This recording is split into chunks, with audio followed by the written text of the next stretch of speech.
Présidente de la Commission européenne, Madame Ursula von der Leyen, à prendre la parole.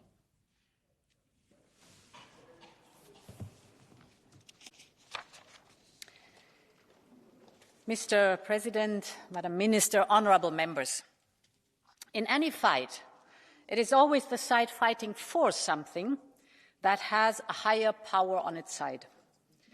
It is the one who believes in what they are fighting for that will sacrifice and do what it takes to prevail. And conversely, it is the side who fights against something that will always be scared, scared to lose, scared to think of the future, scared to speak out. 2 years ago, Putin and Russia started a war against something, a war against Ukraine and its territory, but also against the people and a nation with an iron will and hope for the future, against their European aspirations, against the values they share with us, and quite simply, against both modern reality and the strong tides of European history. And in doing so, Putin started a fight against all of us, against freedom, self-determination and democracy at large, against everything that we have stood for over 70 years. Ukraine has proven the power of a nation and a people fighting for something, for themselves first and foremost, but also for us and for everything that we believe in: freedom, democracy, rights and aspirations.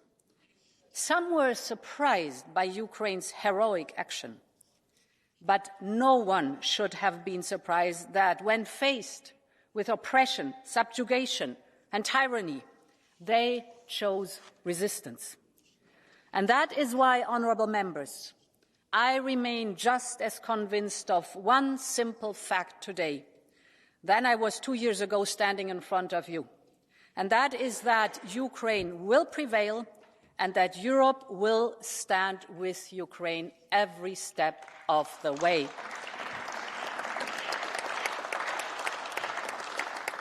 Honourable members, we have spoken in great detail over the last 2 years on the EU's historic and massive support for Ukraine, be it military, financial or human, be it on sanctions, security or the single market, be it on the historic path of Ukraine to our union that this House has been such a strong supporter of.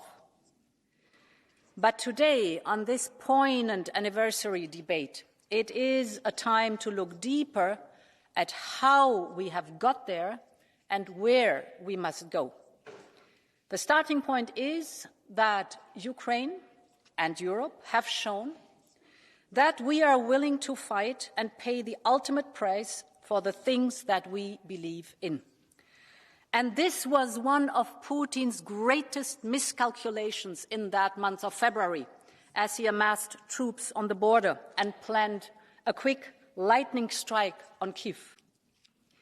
Mr. Putin, you made this mistake because you cannot understand what drives the human spirit when it is free to think, dream, create and prosper. Nor can you understand because you cannot bear to accept that the human desire for freedom will always win. And, honourable members, Putin cannot understand that if you give people a choice, they choose liberty once and for all.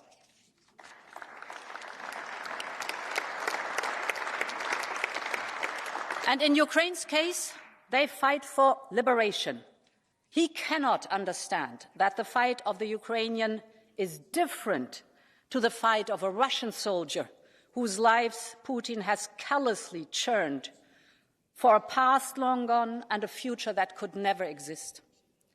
Ukraine's sacrifice is the opposite. Why do they fight? Because they are battling, toiling for something existential and inherent to the human condition.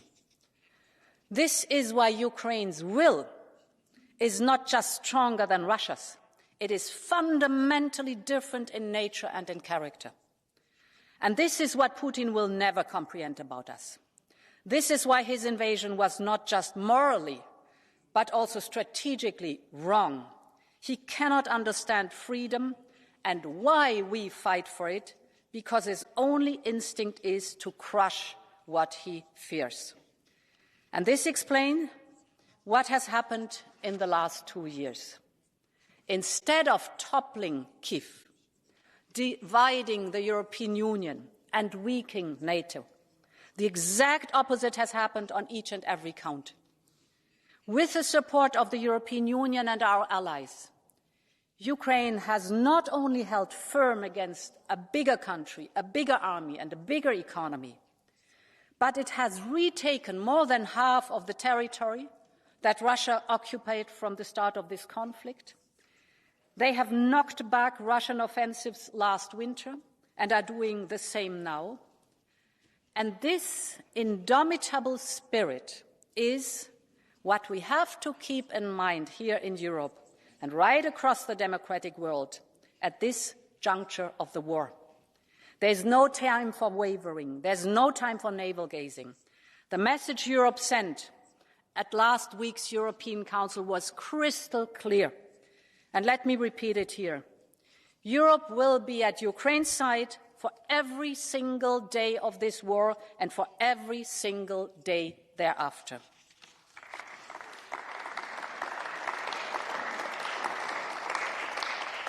Honourable members, we must keep up our momentum to support Ukraine and to protect our own future. That means thinking about reconstruction, about security commitments, about strengthening the international system to avoid any repeats or reruns. It also means continuing to support Ukraine in every way we can. Take military support. So far, we have trained over 40,000 Ukrainian soldiers. Our Union and Member States have mobilized 28 billion euros worth of military equipment. The European defence industry has increased its production capacity for ammunition by 40%. We will have delivered over 500,000 rounds of artillery shells by next month, more than 1 million by the end of the year. But this is certainly not enough.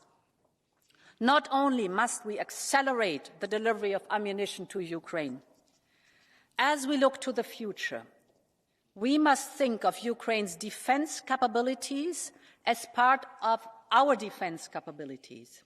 We must think of Ukraine's defence industry as part of our own defence industry. And this is why we have involved Ukraine in the preparations of our own defence industrial strategy. It is a first step which should lead to integrating Ukraine in some of our defence programmes, with the agreement of the European Parliament and Council where necessary. This would not only help us cater for Ukraine's defence needs, it will also encourage convergence and joint planning between our militaries and defence industries. Ukraine is a future member of our European Union, so it must get much closer to us also in the field of defence. And this leads me to my third and last point on Ukraine's path towards our union. The contrast with just 10 years ago couldn't be starker.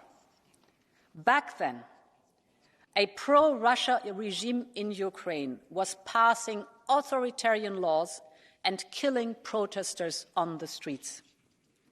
Today, this country has just given itself new legislation to expand national minority rights, to improve the judicial system, and to ensure checks and balances on power. And this is what led us to launching the accession negotiations. And this progress is happening not only because Europe is asking for it. This is the deep desire of the people of Ukraine. Ukraine is Europe because Europe is in the hearts and in the minds of Ukrainians. And soon enough, Ukraine will also be in our union. Honourable members, the anniversary that we mark today is a tragic loss of human lives and suffering. And it is all the more tragic as we know there will be more pain and more suffering ahead. We know how much is at stake here for those in Ukraine and also for the rest of Europe. Putin's fantasy and fabricated war and Ukraine's heroic resistance has reminded us here that our freedoms and our democracy are worth fighting for it. So today, we pay tribute to those who are fighting, and we pay tribute to those who paid the ultimate sacrifice in fighting for something. Slava Ukraine.